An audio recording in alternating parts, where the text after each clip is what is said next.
I said I'm sounding like a an old muse, I think. But anyway, I wanted to speak on moments, on moments, and moments for me are significant. I think about them often. Um, I come to realize that there are moments that shape our lives, that shape our journey. And I think about them quite often. The older I get, the more I think about moments, past moments specifically, but also just anticipating moments. I'll use for a text to get started. Ecclesiastes chapter 3, verse 1 is very familiar to all of us. We've heard this verse cited on various occasions. To everything there is a season, a time for every purpose under heaven. So a season, a time for every person under heaven. Life itself is composed of seasons, moments, and purpose. It's composed of seasons, moments, and purpose. Now, when it comes to time, um, time is interesting. We, I think, when we're younger, the progression of time we see when we're younger, it just feels like it's endless, that it's never ending. We don't even give a whole lot of attention to time. We use and misuse and abuse time, and uh, we don't give it a lot of thought that it's actually passing, that it's moving. So, as young folk, you remember we stay up all night. Sometimes you have to once you get to be a young adult, stay up all night, go to work, party all night, go to work. Just use time any kind of way, and not really thinking about the days that pass, the weeks, the months, the years that pass. We just doing us, and then we get older, and it's funny because this is where my kids are right now, hitting those 30s, and then you become aware of time and you become aware of its movement. You start to take note. You think, oh, I'm I'm 30 now. Then of course 40 is a whole other thing. Each decade causes you to give more attention and to respect time more and more. And so this scripture, I just love it. There's season, there's time, there's purpose. Season, time, purpose. So as it progresses, we get to a point in life where, because we lived long enough, now we have history. So we have this historic view. We've used enough of time. We've seen the cycles of life. We've watched patterns that are established that repeat themselves. We've had experiences. And of course, we have all been guilty on some level or the other, guilty of wasting time. I was sitting with um, Agundale, Joe, maybe a couple of weeks ago, and he said something that struck me. He said his father watched him pre-college days and uh, in a place of indecision. And his father said, just do something to stop wasting time. Don't waste time. If anybody were to bless you in a major way, if they could convince you to not waste time, they'll really be blessing your soul. And so the historic view we get over time as we live 30s, 40s, 50s, we can look back and track. We can see some things that have happened, occurred, and reoccurred. We have history, right? Um, and then there's another step that I found in just observing this whole process of moving through time and experiencing seasons and time as it relates to our purpose in life. We can get to a place where we start to compare our use of time against the others' use of time. Some folks did very well. Some people started young and were productive and focused, laser focused. They knew exactly what they wanted to do, how they wanted to do it. They got on it and moved forward and progressed in life in a way that they feel that they've reached that place of success. We feel like they've reached that place of success, and then if we're not careful, we're caught looking at ourselves and asking ourselves, so what in the world was I doing with time? And you have to be careful because that's that period where, and a lot of times this is what's called midlife crisis, right? That's that period where you're looking back, and not only do you have now a decade, you didn't just come out of your 20s to your 30s, you get your 40s and your 50s, and you're looking back thinking, man, time has flown. And look at Bob and look at Jack and look at Jane and Susie. You know what? But that's not a good place. That's not a good place to be. I mean, your journey is your journey. Your journey is unique and specific to you. We all make decisions. Sometimes they're good, they're bad. Thank God for the grace of God, who doesn't count any of that against us. And in fact, the scriptures talked about God having the capacity to help us redeem time. And what does that look like? That means you can get it at some point in time and just begin to track and follow God, and the Lord will still make good success out of your life. But we have that time. And it's a time where regret can kick in and fear can kick in and start beating up ourselves. But we should be encouraged to note that, at any point in time, once the light bulb comes on, you can react to that and do something about it. I was talking to Linda Thomas last week during our service there, and she mentioned that she wanted, as a young person, she wanted to be involved with photography. And so she said it in the past tense. And I said, okay, well, why don't you go ahead then and become involved in photography? And kind of puzzled, she said, you think I can now? I'm like, well, why not? It's something that you have passion for, something that you desire to do. It's interesting to you. Dive in. You don't have to go and become a prize winning photographer. Get a camera, start shooting, start practicing, learn the mechanics, learn what photography is all about. Feel what you feel. There's always that place where, as we start to look at time and compare and even consider, as many folk in my age and stage, of course, I'm not quite old enough for this yet, but you say I got more years behind me than I got in front of me. I don't know what God's going to do in front of me. I'm just walking it out day by day. But as you get there, you start to set these false boundaries. Maybe that's the word.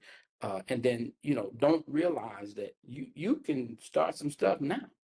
You can grab a new idea and start working it out. It doesn't matter where you are, what stage or phase in life you're in. I was talking to Herman just yesterday, and then we were kind of reviewing his video from the time he was at the gallery with his spoken word. Here he is. We're the same age, and he's embarking upon some new things, right? His voiceover work, his spoken word, and other opportunities related, and it's starting to grow tentacles. And it wasn't even of his doing per se. He was just expressing what was inside him and enjoying it. But the one thing I will applaud Herman for is he saw it. He recognized it. It was a moment that he saw there is something in me that can be utilized now and even developed now. If you do some research on successful people, people who have had, incredible things to transpire in their lives, I think I forget the age that the Colonel Sanders was when he when he started Kentucky Fried Chicken. But he was up in age. You know, he was up in age, and a lot of people start in their 50s, 60s, 70s, and become great successes. And so the progression of time, to monitor, and I wanted to kind of bring attention to that today. Time, but also moments, right? So as we go and we get through the comparison piece, and we settle on the fact that it is what it is, and then we can move toward, okay, now what do I do with my time? I can work towards making good use of the time that's in front of me. There's nothing I can do about the time that's behind me, but the time that's in front of me, I can make good use of, whether it's building relationships, repairing relationships, new goals, stronger, more robust faith, growing in the things of God. I can make that decision, and I have the benefit of everything that was before this time, and I can maximize it. I can go hard, lean in. I tell folk all the time, I promise you I'll leave empty. I leave this planet, I will leave empty. I'm going to take the time, whatever that time means. Today is a day that there's time available to me. I'm going to use that time to do something good, something better. I'm going to go ahead and maximize and make good use of this time. And then, of course, that next stage is the legacy stage of life. And that's when you look back, you have the ups and the downs, the failures and the successes. You've mastered some things, you've achieved some things, you've reached some plateaus, you've touched some people, you've had experiences in life that you can sit and share and just story tell and bless folk big time. You become more reflective. You look back, you become more grateful if you got good sense. And you're thankful to the Lord for how he brought you through the seasons and how he brought you through time. And then you see how he took all of that. As our conversation unfolded last week, it took time for Pastor Sam to recognize the purpose, but more specifically, more detail, and then to say, okay, let me seize this. This is who I am. And so in this time of life, as we, in our age group, approach the legacy season, you become more reflective. You look back and you see the ordering, you see the steps, you see the plans, you see how God was busy through that whole time. And this is the piece that I want to land on today, because I want to talk to you more specifically about impactful moments that are interwoven in the time of our lives. Moments. And what I may do is I may put this photograph in the summary today, just so you can see it. There's a photograph that I shot maybe 20 years ago while in Tiburon, California. That's across the bay from San Francisco. And I was there resting, and I got a call early that morning from the framer that I was using at the time. And they were calling to let me know that they were going to be closing their business. And so we had a little chit chat, but they woke me up because I'm on the West Coast, so they didn't understand, what time it was. Anyway, I got up, and this is a really sweet little hotel, sits right on the bay. Got up and looked outside, and there's this fog. Now, normally from this vantage point, you can look across the bay, see downtown San Francisco. In this case, all I could see was fog, ripples of water, one sailboat, powder blue, and I forget what they call it in the water. So, and then a bird perched there. So I took that photo, and I loved it. I've wanted to do something with it for years. I've never shown it or anything, but I decided that I wanted it in our new bedroom. So it's in the master bedroom, nice size, but it's so calming, so sweet. And I named that piece Moments, because I remember that moment. I remember the call, but after that, I remember what walking out and seeing this space made me feel, the calm and the peace and the quiet that was there. You hear the seagulls and, just a little soft wind coming off the bay. Moments. And it makes me think of the moments that are interwoven in our live timeline, if you will, right? And so moments as I see them, and I've experienced some, and you've experienced some, and sometimes we notice, sometimes we don't identify them for what they are. And I want to make that point this morning. But impactful moments, they are turning points. They are moments that redirect us. Um, they just happen. They just show up. They're unannounced. It's a moment. It's very, very special. It tends to be um, out of step with our normal movement, if you will. They can be highs, they can be lows, Both of them are teachers, whether it's a high moment or a low moment. All of these moments do something to help us in our movement toward purpose and meaning in life. Um, and there are important moments that are so significant, they're pronounced, they're loud, they're noticeable, but then there are the subtle ones that are not as disruptive, if you will, or intrusive. So you have moments. They are like personal things that occur. I mean, I hope I can make good sense. Listen, David in the Bible takes lunch to his brothers. He was told by his father, go check on your brothers, take them some lunch.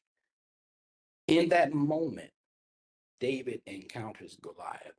Maybe these stories will help do better than my own articulation of this. But David, in that moment, and understand that moments are like, right? He had an opportunity to make a decision, but it was just a moment. And it was a moment that just changed the direction of his life, changed even the momentum of life for him. Yeah. Joseph, who was left to die by his brothers, found himself in a really bad situation. Remember, moments are sometimes good, sometimes they're bad, and they show up.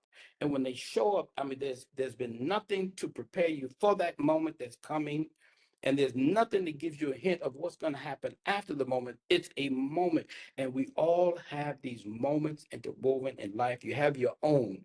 And this is going to be good for Wednesday V groups because you're going to have some time between now and then to kind of think about the things that's transpired in your life that were like these moments that shifted something in your life, that changed or shifted or redirected moments. Joseph here, he's left to die. And I mean, we don't have to, go into what he had to feel in that experience, betrayed by his brothers and all of that, and then traded off. And he winds up in Egypt.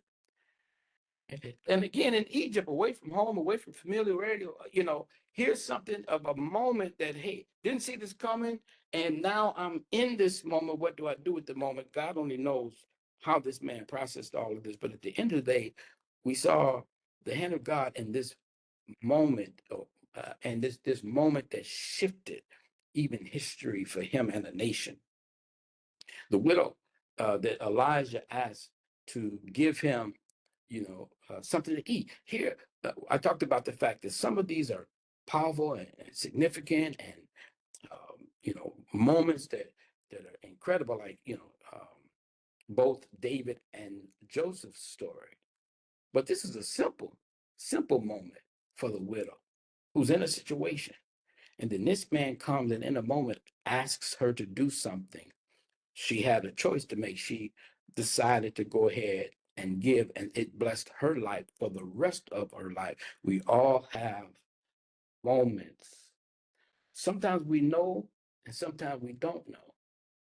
Sometimes we do Hollywood stopover moments. We barely pause to observe and to recognize, or to say, wait a minute, that was a moment. That was a moment. And we've all been there, done that. That was a moment. I'm encouraging us to kind of pay attention to the moments, even looking back and consider moments, and you can see the hand of God in that. There's a season, a time, and a purpose, right, for everything that transpires. Philip and the Ethiopian eunuch, the black eunuch, the brother, Philip encounters him, or he encounters Philip in a moment, right? Um, just there, gone in a moment. He got insight and revelation that he did not have prior to that moment. So moments are often once in a lifetime event. Once in a lifetime event. And these moments, they show up They are there to either establish or reestablish something in our lives. Sometimes even bringing revival. We have moments in history where we see, well, we're living in one right now, right? This one's a little bit more extended, but we're living in a moment.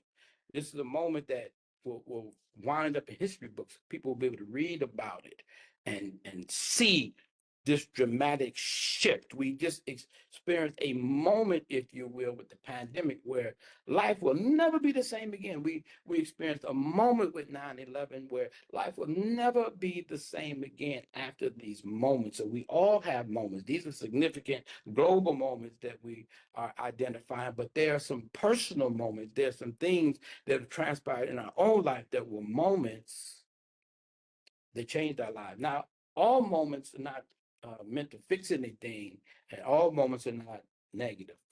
And in fact, the moments that I think about most often, reflect on, and appreciate are the moments where God moved me forward or moved me put me in another place where he removed me from something, or I met somebody and it was clearly a divine moment. It's like, I see that. Okay, I see God in that, right? These moments interwoven in time.